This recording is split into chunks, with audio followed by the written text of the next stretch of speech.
Hello friends, welcome back to my channel again. तो कैसे हैं आप सब और कैसी चल रही है आपकी प्रिपरेशन। तो जैसा कि आप सबको पता है कि टाइम तो बिल्कुल बचा ही नहीं है और मैं हर वीडियो में यही आपको याद दिलाती रहती हूँ। वैसे मुझे पता है कि सबको ये चीज़ पता है कि हाँ कितना वक्त बाकी है, सब उंगलियों पे गिन रहे हैं टाइम मेरी तरह। तो मुझे वैसे बताने की ज़रूरत तो नहीं है, लेकिन फिर भी मुँह से निकल जाता है, तो सॉरी अगर बुरा लगता हो तो कि हाँ प्लीज़ हमें मत बताइए, हमें पता है। तो अभी मैं बता देती हूँ कि मैं क्या कर रही हूँ। तो मैंने सोचा कि केमिस्ट्री के जो भी मेरे चैप्टर हैं 5 या 6 चैप्टर ही मेरे हैं, मतलब जो मुझे लगता है कि मैं पढ़ पा रही हूँ। बाकी मैंने नोट्स सबके हैं, लेकिन मुझे केमिस्ट्री वगैरह मेरे दिमाग में नहीं घुस पा रही है। तो इसलिए मैंने सोचा कि जो चैप्टर मैंने कर लिए हैं, अच्छे से टेस्ट वगैरह दिए हैं, उनके पढ़ के मैं एक बार और रिवाइज़ कर लेती हूँ और एग्ज़ाम से पहले भी एक बार और कर लूँगी। तो वो जो चैप्टर मैंने कर लिए हैं कम से कम वो तो मेरे अच्छे से हों, ऐसा ना हो कि वो तो किया ही नहीं और जो किया है वो भी अच्छे से नहीं किया। तो इसलिए मैं सोचा कि आज मैं केमिस्ट्री रिवाइज़ करती हूँ। तो केमिस्ट्री के मैंने 3 चैप्टर आज कंप्लीट किए थे। मतलब दोपहर से पहले मैंने केमिस्ट्री आज मैंने पढ़ी थी, क्योंकि और सुबह में उठकर भी मैंने एक चैप्टर केमिस्ट्री का कंप्लीट किया था। मेरा इस वीडियो को पोस्ट करने का जो मेन टारगेट था वो था आपकी एक कमेंट का जवाब देना, जो बहुत ही ज़्यादा लोगों ने कमेंट करे थे भर भर के कि जब मैंने पीछे वीडियो डाली थी एक 11th का पूरा रिवीज़न, उसमें मैंने कुछ चैप्टर थे जो बहुत ही फास्ट रिवाइज़ कर रहे थे। तकरीबन 3 घंटे में 6-7 चैप्टर मैंने कर लिए थे। तो मैं बता देती हूँ उनका क्या रीज़न था फास्ट करने का। देखो, मैं भी एक एवरेज स्टूडेंट में आती हूँ, मेरे को भी इतना ज़्यादा, मैं इतनी हाई फाई नहीं हूँ पढ़ने में, बहुत ज़्यादा वीक हूँ मैं।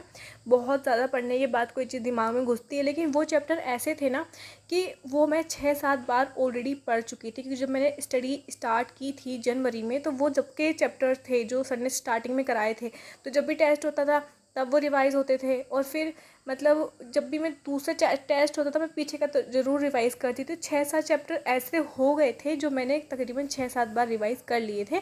तो इसलिए वो चैप्टर मेरे मतलब ऐसा है कि मुझे उनको सिर्फ आँखों से गुजरते हैं, वो ऐसा नहीं कि मुझे कुछ पढ़ने की ज़रूरत पड़ती है उसमें। बहुत फास्ट रिवाइज़ हो जाता है, बहुत अच्छे से वो रिवाइज़ हैं चैप्टर 11th क्लास के।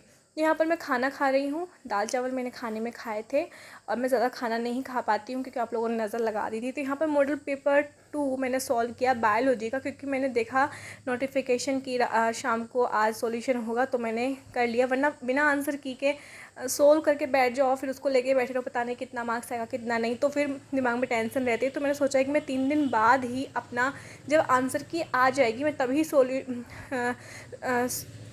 सॉल्यूशन मतलब इसका पूरा करूँगी OMR सीट पे। तो अभी मैंने कुछ नहीं किया, सिर्फ बायोलॉजी का मैंने किया ताकि मैं वीडियो देखूँ तो मुझे ऑलरेडी पता चल जाए कि हाँ क्या राइट ऑप्शन है। इसलिए मैंने पहले ही सारे कर लिए थे ताकि मैं सर के साथ साथ फिर अपने चेक करती चली जाऊँ।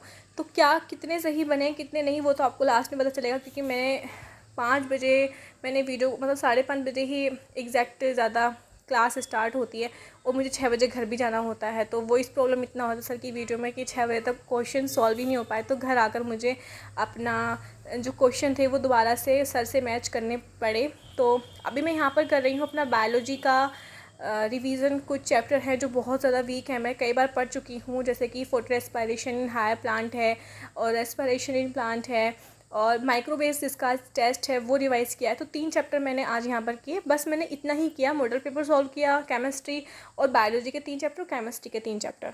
एक कमेंट आया था कि दीदी मॉडल पेपर कहाँ पर मिलेंगे, तो आप एक काम कीजिए, टेलीग्राम पर विजय एजुकेशन को आप ज्वाइन कर सकती हैं और वहाँ पर आपको सारे मॉडल पेपर मिल जाएंगे, आप जिसकी भी स्टेट के हैं, ठीक है।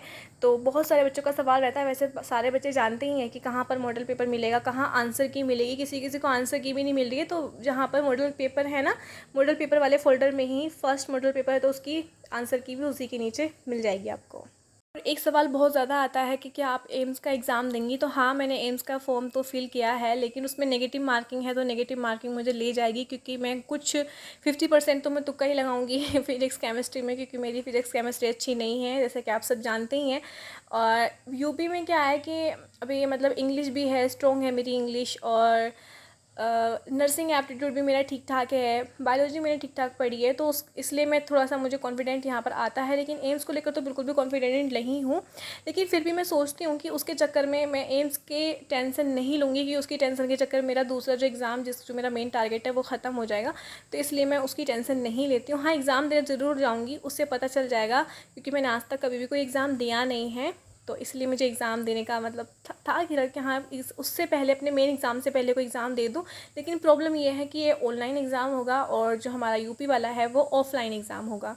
तो अभी यहाँ पर जो सर ने क्लास करवाई थी तो मैंने इतनी ले पाई हूँ, जिसमें कि मेरे कुछ ही क्वेश्चन यहाँ पर मैं देख पाई थी कि कितने हैं सही। अभी फ़िलहाल तक तो सिर्फ 5 ही गलत हुए थे, घर जाकर चेक करूँगी।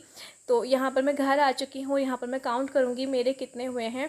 और एक बात और बता दूँ मैं आपको, मेरे कुछ क्वेश्चन सही होते हुए भी गलत हो गए, कुछ सिली मिस्टेक्स हो गई थी कि हाँ पता है कि इसका राइट ऑप्शन ए होगा, लेकिन फिर भी पता नहीं क्यों मैंने इसमें बी लिख दिया, कहीं कुछ पता नहीं, बहुत ज़्यादा कुछ इस मिस्टेक्स ऐसी थी, बहुत ही मतलब चाहते हुए भी गलती हो गई थी। ठीक है, तो यहाँ पर मेरे 25 मार्क्स बने 40 में से। ठीक है, तो ठीक ही है, एवरेज हैं। आप बताइए आपका कितना बना था मॉडल पेपर सेकंड का मार्क्स। ठीक है, thank you so much, bye bye bye, best of luck, all the best.